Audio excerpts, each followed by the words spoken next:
Hi, I'm Malcolm Palmer. You are listening to the Making Your Business Less Dependent on You podcast, sponsored by A4G Chartered Accountants and Durban Offshoring. In this podcast, you will learn how to assess where you sit on what I call the Ronald Elton Scale, and whether that's the right place for you. Before we get started, I wanted to take a moment to briefly mention our two sponsors. A4G are an accountancy practice based in Kent near Brands Hatch with 30 years of uninterrupted growth. We specialise in helping business owners deal with all the challenges of growth. Durban Offshoring recruit high-quality, professional, desk-based staff in any profession in Durban, South Africa for UK businesses. So, the day-to-day reality for most people running small businesses is that they spend more of their time working in the business rather than on the business. I mean, when you started your business, the service you provided was excellent. You had enough hours in the day to ensure all customers were dealt with personally. You built up a good reputation with your clients. Your work was to a high standard. And as a result, you kept getting new customers. So you took on new staff. Your bookkeeper or accountant looked after the payroll and made it sound as if that was all you needed to worry about. But ever since you took on those staff, things have not been quite as good. Service standards have slipped. You're now spending a lot more time doing admin. And when you're not doing admin, it feels like you're spending your time putting right things that your new staff have got wrong. Customers don't seem as happy anymore, and you feel like your hard-earned reputation is slipping. The solution is often to start working on your business, not in it. But that's a bit of a cliche, isn't it? What do you need to do? Well, what you start doing is you start putting together systems, identifying roles, recruiting and training people. Or is that the solution? Because actually, you're at a crossroads. There is more than one direction you can go. The first thing to consider is whether you are a Ronald or an Elton. Okay, bear with me on this. I do know the history of the McDonald's brothers, Ray Kroc and all that.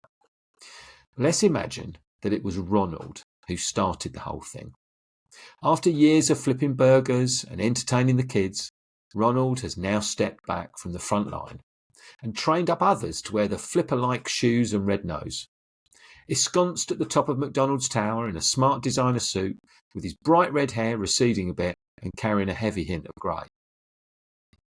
He now works on strategy, marketing, recruitment and systems, or what we call the Big Four.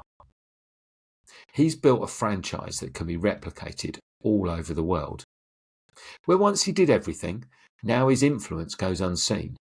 He's in the background, tweaking, working with his board to build their skills with shares and options worth millions. Okay, back to the reality of small business world. On a smaller and more realistic scale, Ronald, the owner-manager, has stopped looking for a mini version of himself to share the load. He came to the conclusion that the mini-me he was looking for doesn't exist. Instead, he's been applying real attention to detail on the internal systems of his business. He's also managed to step back from the front line. The business no longer depends on him. Holidays are more frequent.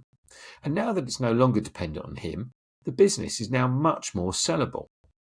A potential buyer, a much bigger company from a connected industry who wants to get into a new market, has been sniffing around. A lucrative sale followed by either a comfortable retirement or new challenge beckons. It's an image that appeals to many business owners, and maybe you, especially bearing in mind that you're listening to this podcast. It usually appeals to those who have enough money in the bank, but not enough time to enjoy it. Or maybe those who just feel stressed or anxious about their day-to-day lives. If the appeal of working on your business and not in it is strong, then you want to be a Ronald. But only a small percentage of those who head off on that journey make it. Many are pulled back in Many are pulled back in far too easily by the smallest problem. In The Godfather 3, Michael Corleone thinks he has finally met the promise to his wife 2 movies earlier, to escape criminality. But his attempts to set up a legitimate business are sabotaged by his underworld contacts. I won't try and do the accent. Just when I thought I was out, they pull me back in.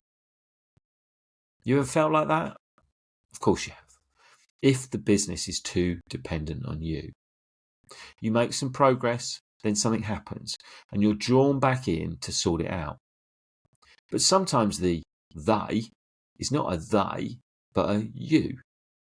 It's difficult to admit that a significant proportion of your business's success is very much driven by your personality and skills.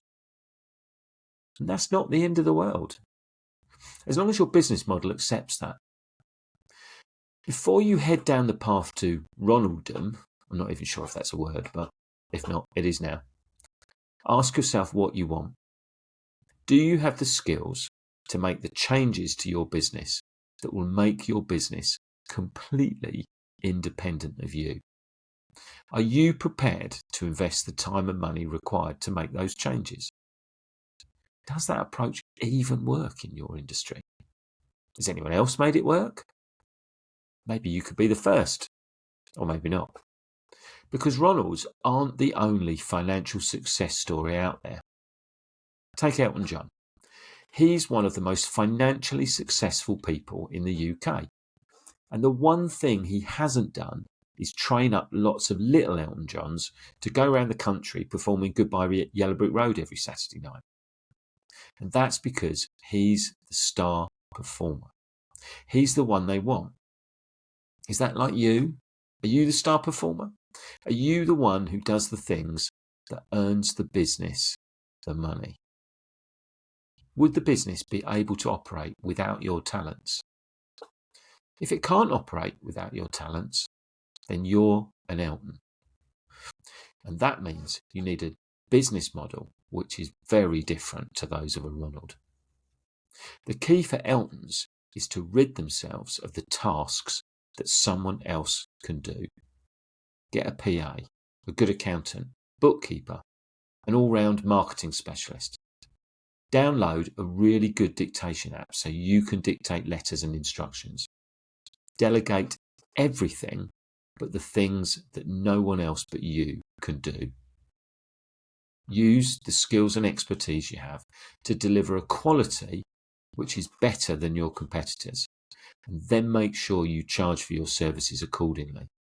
Remember, there's only one of you. So you better be focused on earning as much as you can for each day that you work. Now, some Eltons forget the last bit, but it's absolutely crucial, because when you can no longer do what you do, there will be no business to sell, because the business is you. Now, unless you are the real Elton John and are likely to